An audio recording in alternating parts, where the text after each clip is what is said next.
He watched the dawn come again. The 500th dawn since the last time he had slept, or perhaps the 5,000th.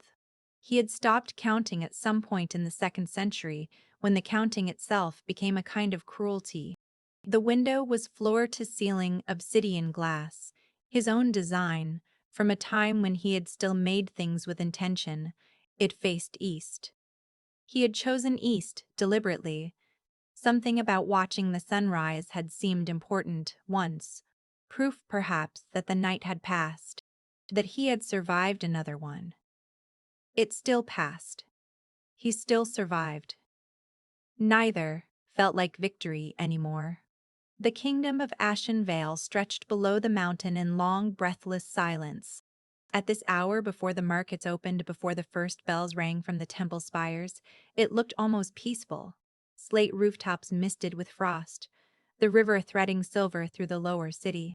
Smoke beginning to rise from bakery chimneys, from smithies, from the hearth fires of 1,000 ordinary households where ordinary people had slept through the night and woken, unremarkably rested.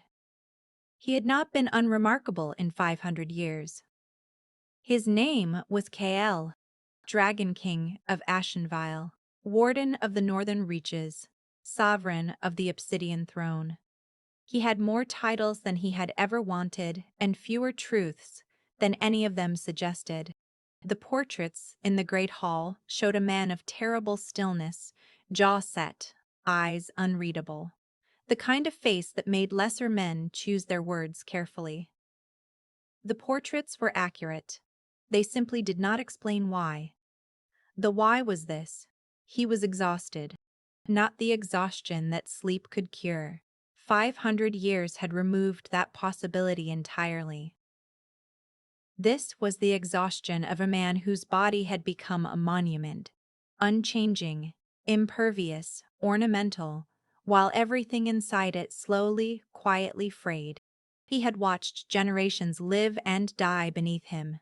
He had watched his own court turn over 4 times, each new advisor more careful than the last, each one trained by the previous one's mistakes to never ask the wrong question.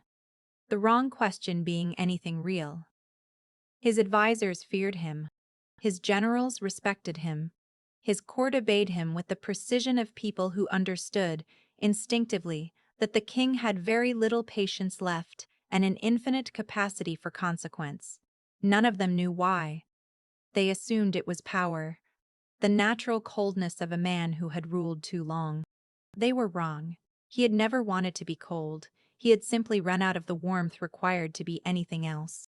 The curse had been placed on him in the 3rd decade of his reign, by a woman he had wronged in the oldest and most irreversible way. Not with cruelty, not with violence, but with choice. He had chosen his kingdom's power over her mercy.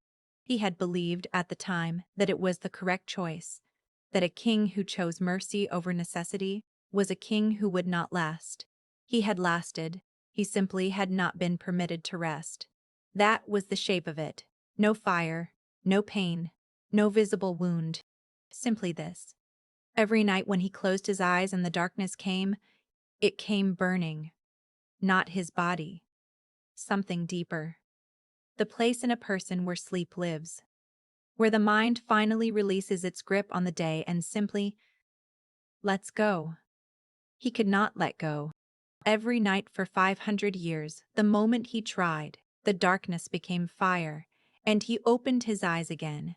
And the ceiling of his chamber looked back at him, and the night continued. His court had theories.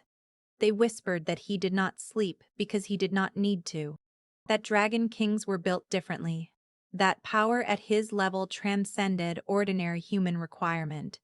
He never corrected them. It was easier to be mythologized than understood.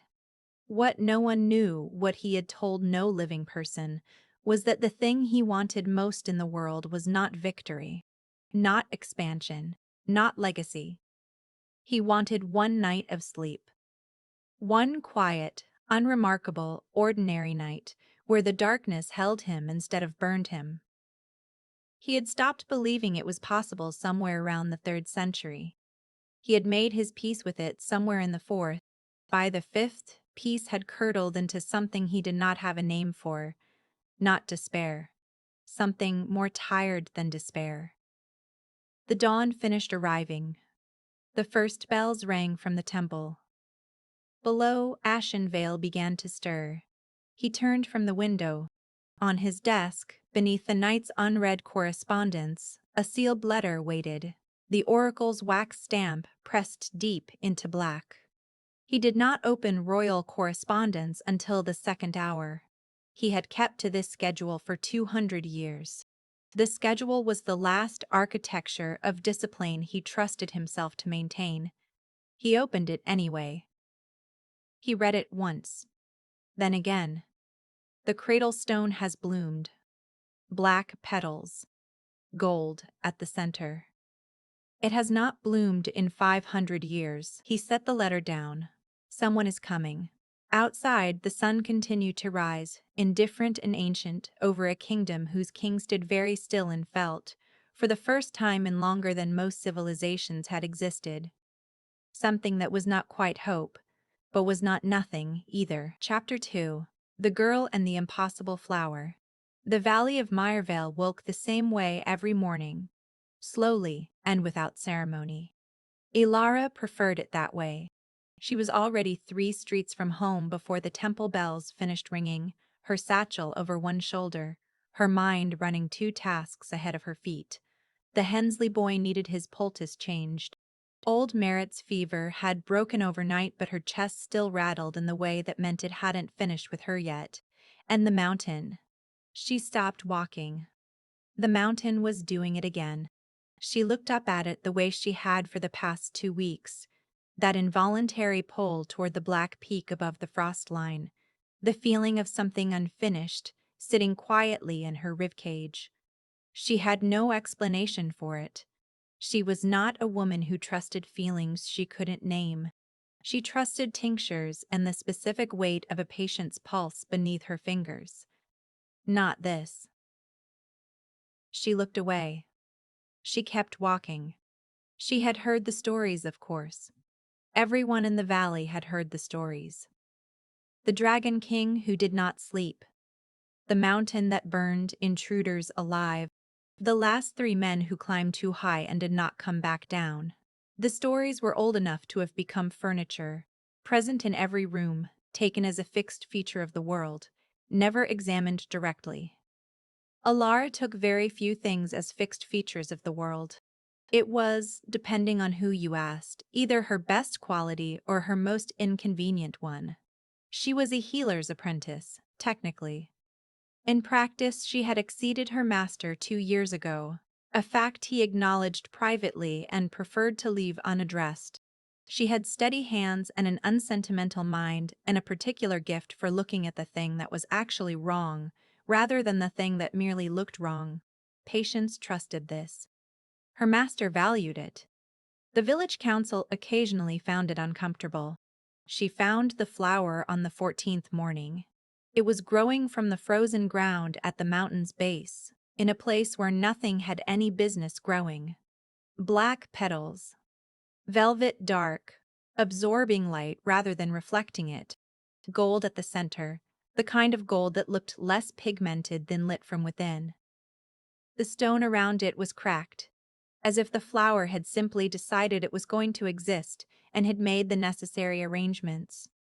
She crouched beside it. She looked at it the way she looked at everything unfamiliar. With patience, with the quiet skepticism of someone who had seen enough miraculous-looking things turn out to be something else entirely. Then she touched it. It did not burn. It did not wither. It sat in her palm with a weight that felt, somehow, like recognition. The way a word feels when you finally find the right one for something you have been trying to say.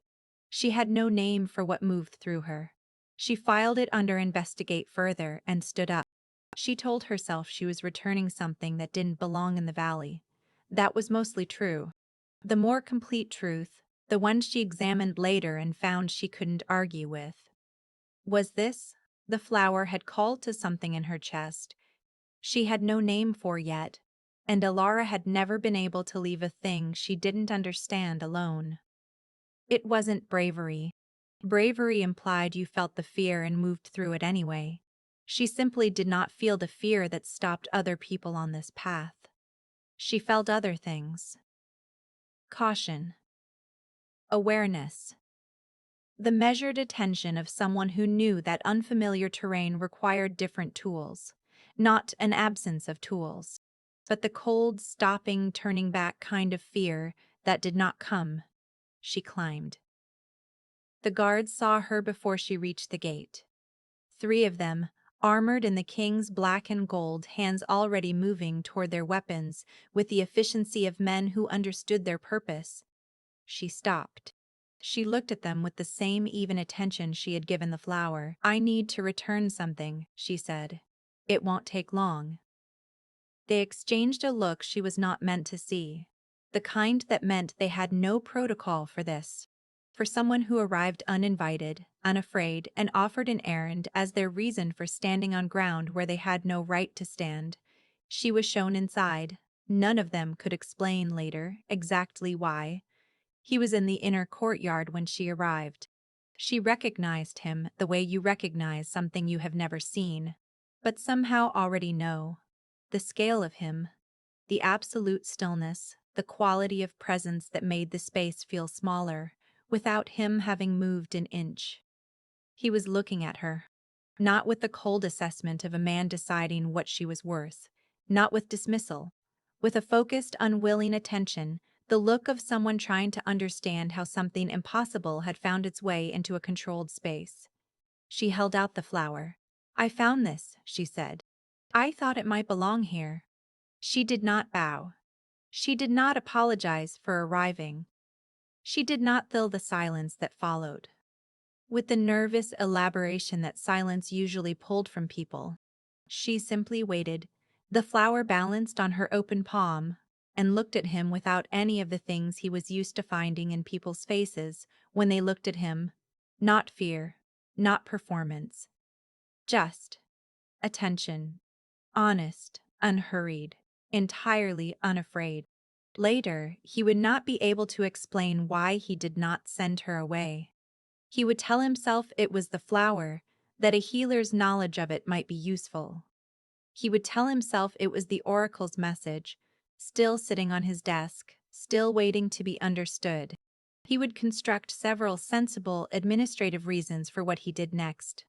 What he felt was this: a crack, deep in the architecture of the curse, in the place where the fire always waited. Not pain, not relief.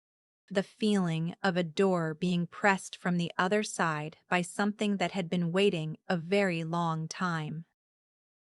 "You may stay the night," he said. His own voice surprised him. Not the words, the way they came out. Quiet, without performance. The way a person speaks when they have forgotten, briefly, to be anything other than what they are. She nodded once. She followed him inside. Chapter 3. The question no one had ever asked. She did not behave like a guest. This was the first thing he noticed. Guests in his palace moved through it with a particular quality of carefulness, deliberate footsteps, measured voices, the posture of people who were aware at every moment that they were somewhere the wrong movement could have consequences. Elara moved through it like she was trying to understand it. She walked slowly through corridors not because she was hesitant, but because she was looking at the tapestries, at the stone carvings above doorways, at the way the firelight moved differently in the western wing than in the east. She greeted the servants the way she greeted everyone, directly, without performance, as if their names mattered and their time did too. She was not performing comfort. She simply was not uncomfortable. He found this unreasonably difficult to look away from. On the second morning, she found the small interior garden, a frost-hardy space around a stone basin that he had not entered himself in at least a decade. A raven had claimed permanent residency there at some point without asking anyone's permission. The servants had allowed it on the principle that no one wanted to be the one to try. Elara crouched beside the basin and held out her hand. The raven tilted its head, considered her fingers, considered her face. then stepped directly onto her hand with the absolute confidence of a creature that had never once entertained the possibility of rejection. She laughed. Once. Softly. Involuntarily. The sound of someone genuinely surprised by something delightful, with no audience in mind and no reason to contain it. He heard it from the corridor. He had not intended to be in that corridor. He had been moving between the study and the Eastern Archive, and the garden happened to be adjacent to the path. He stopped walking. He could not have said why. Only that the sound had reached him in a way that sounds rarely reached him anymore. Past the surface, past the exhausted outer layer he moved through every day. Into something further in that he had believed, for some considerable time, to be unreachable. He had not heard laughter in 500 years. Not the kind that wasn't performance. He stood in the corridor for a moment longer than was reasonable. Then he kept walking. He did not sleep the second night. This was not unusual. He never slept. But on this particular night, the wakefulness felt different. Not the familiar grinding endurance of it, but something closer to waiting. Though he could not have said what for. He was at the eastern window at the third hour. The hour he dreaded most. The hour sleep would have come, once, before the curse.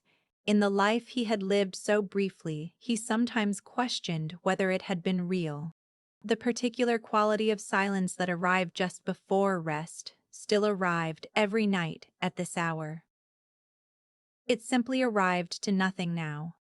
500 years of that specific emptiness. "You're exhausted." He turned. She was standing in the doorway, her own sleeplessness written plainly in her face, a healer's restlessness, the kind that sent people checking on things in the night when the mind wouldn't settle. She had not dressed for an audience. She had not prepared to say anything. She was simply there, and she had said it the way she said most things, not as performance, just as an observation she saw no reason to keep to herself. "I am always exhausted," he said. She was quiet for a moment. She looked at him the way she looked at things she was trying to genuinely understand, not waiting for the correct response, not measuring the room. Just looking. Then, what would it take for you to let yourself rest? The question sat in the silence of the room and stayed there. He had been asked many things in 500 years. He had been asked for armies and alliances and mercy and lands. He had been petitioned and addressed and appealed to and occasionally threatened. He had been asked to be harder and to be kinder and to be something other than what he was. He told her about the curse. He did not plan to. He had told no one in 500 years, not a physician, not a priest, not the advisors who had served him faithfully and would have kept his confidence absolutely. He had constructed the myth of the sleepless king so thoroughly that even he had stopped distinguishing between the truth and the architecture built around it. But she had asked him a real question. She was looking at him without agenda. The crack in the curse had been widening for 2 days, and the words came out quietly, in the dark, as if they had simply been waiting for a room honest enough to say them in. He told her about the sorceress, about the choice he had made, about the fire behind his eyelids, every night, for 5 centuries, about the silence that arrived at the third hour with its empty promise, about the specific, relentless texture of wanting one ordinary human thing and knowing with complete certainty that it was the one thing he could not have. She listened without interrupting, without offering solutions or careful diplomatic sympathy.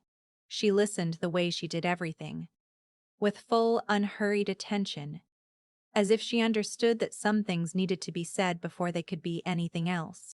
When he finished, the silence between them was different from the silence before. She said, "That sounds unbearably lonely."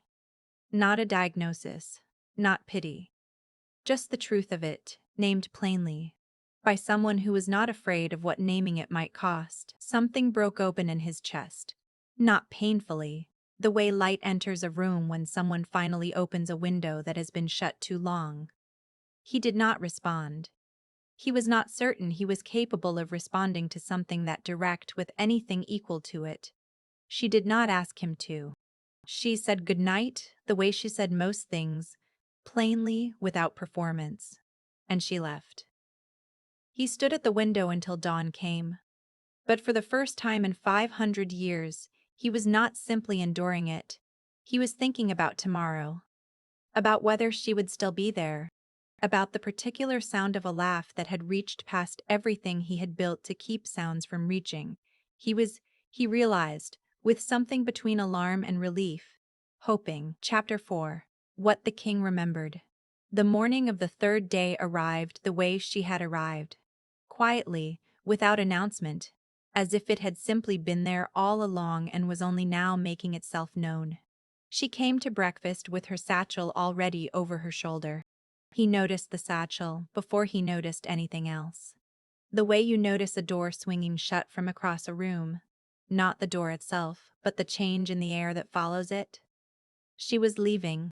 She ate with the same unhurried attention she gave everything, spoke briefly with the server who brought her tea, made a mental note, visible in the brief stillness of her eyes, about something she had forgotten to do in the valley. She was already, in every practical sense, gone. He waited until she had finished. Then you could stay longer. It came out differently than he had intended. He had intended it as an option extended from a position of reasonable authority, a practical arrangement, concerning perhaps the flower, perhaps the oracle's prophecy, which still sat on his desk requiring interpretation. He had several sensible reasons prepared. What came out instead was simpler and considerably less defended.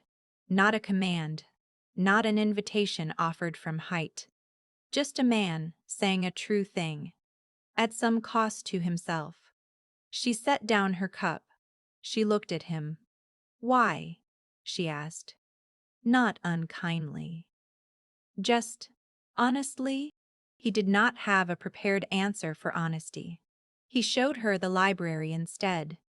It occupied the entire northern wing of the palace. Floor-to-ceiling shelves carved directly into the mountain stone, filled with 500 years of accumulation. Every volume read.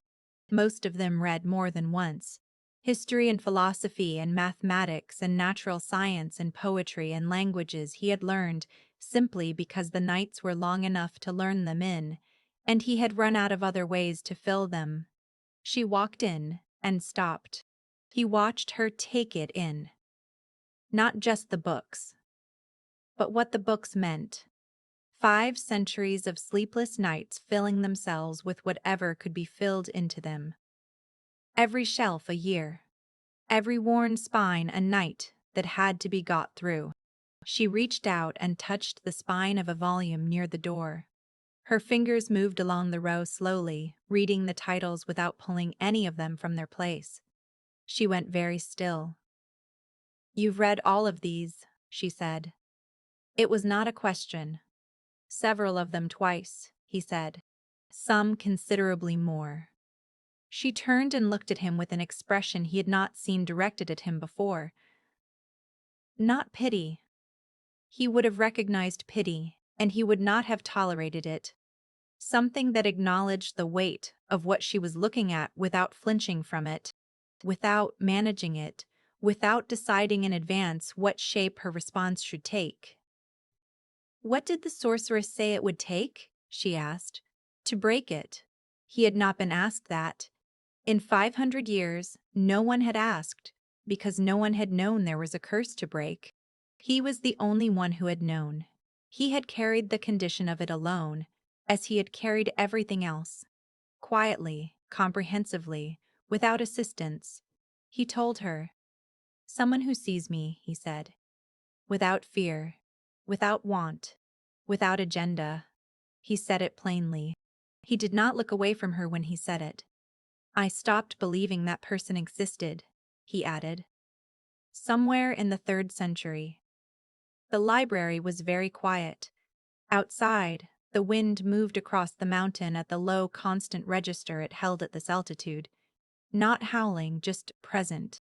The sound he had fallen asleep to once in another life. She was quiet for a long moment. Then she asked, "What do you see when you look at me?" He had not expected the question.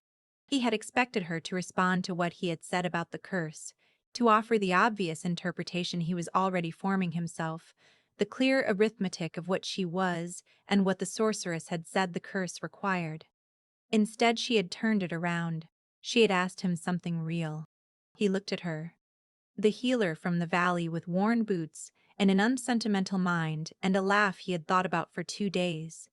The woman who had climbed a mountain to return a flower, who had listened to 500 years of sleeplessness in a dark corridor and said that sounds unbearably lonely without flinching and without agenda, and without needing anything in return for having said it.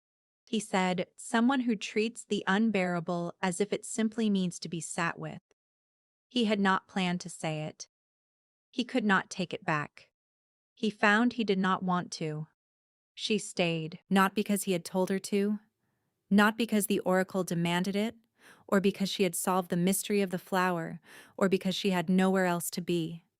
She stayed because she wanted to. She sent word to the valley that she would be delayed another day. She offered no elaborate explanation.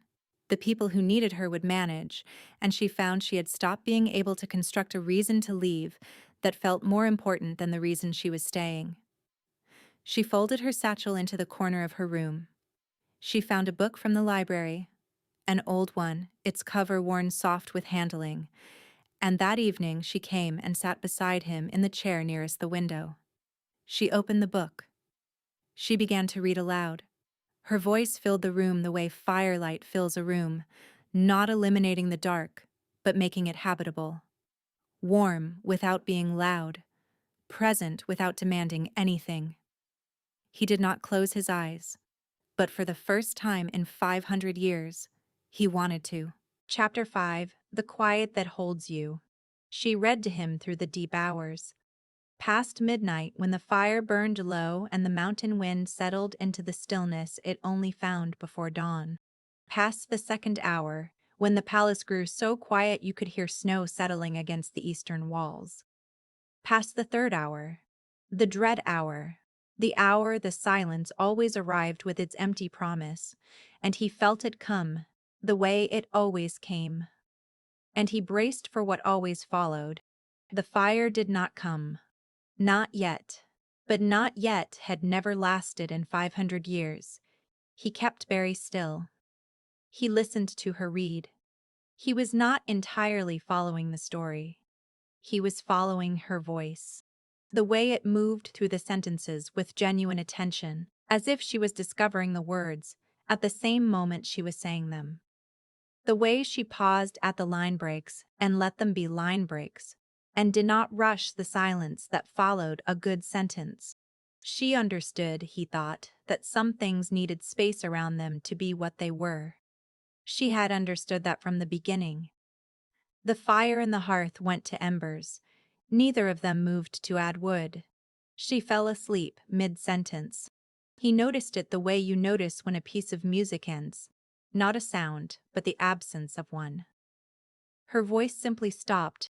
He looked over, and she was there, her head tipped slightly toward her shoulder, the book still open on her chest, her fingers loosely holding the page she had been turning when sleep found her. She had not planned to fall asleep. She would be mildly irritated about it in the morning. He knew this without needing to be told. He looked at her for a moment, at the complete unguardedness of it, the trust of it, the way her face in rest looked simply like itself. Then he turned back to the window. The mountain was very still. At the fourth hour, without deciding to, he closed his eyes. The darkness came. He waited for the fire. It did not come. The darkness was simply dark. The ordinary, unremarkable dark of a room at the end of a long night with no malice in it, and no burning, no punishment waiting behind it. Just quiet. The kind that didn't demand anything. The kind that held. He did not know how long he was there. He only knew that at some point the holding became something deeper, something he had no word for because he had not experienced it in 5 centuries. And then he was gone. Not pain, not fire, not endless wakefulness stretching toward another gray dawn. Just rest. He woke at true dawn. Not the gray pre-dawn he had endured 10,000 times. True dawn. Gold at the edges of the world, the sun arriving with the unhurried confidence of something that had always been coming. He was in the chair beside the window. She was still beside him, the book open on her chest, her breathing slow and even. He sat very still and took stock. His body felt rested. The specific quality of a mind returned to itself after a long absence. The words seen through eyes that had finally been allowed to close and open again looked not new, but present. As if it had always been this clear, and he had simply been too exhausted to notice. The flower on the windowsill had opened fully overnight, every petal extended. The gold at its center burning without burning. Warm, self-contained, its own small sun. He looked at it for a long time. The curse was gone. Not shattered.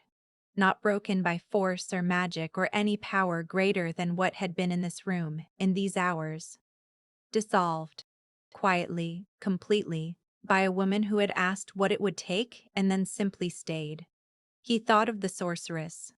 Of the words she had spoken to him in the 3rd decade of his reign, delivered with the absolute certainty of someone pronouncing a permanent sentence. No one will ever see you. She had been right for 500 years. He would give her that. She had simply been wrong about one thing. She had believed that no one would see him meant no one could. She stirred when the light reached her chair. He watched her wake the way she did most things. Without drama. Without disorientation. Present. And then more present. She looked at him, and whatever had changed in his face she saw immediately, and she did not ask him to name it. She simply looked at him for a moment, and the corner of her mouth moved very slightly. "I fell asleep," she said. "You did," he said. A pause. "The ending was quite good," he added. "I finished it." She looked up. He held out the book. The final pages open. The last chapter read. She laughed. Once. Softly. The same laugh he had heard in the garden 3 days ago. Unguarded and genuine, and meant for no one in particular. It reached him in exactly the same place. He said, "Don't go back to the valley." Not a command. The tone of it plain, undefended.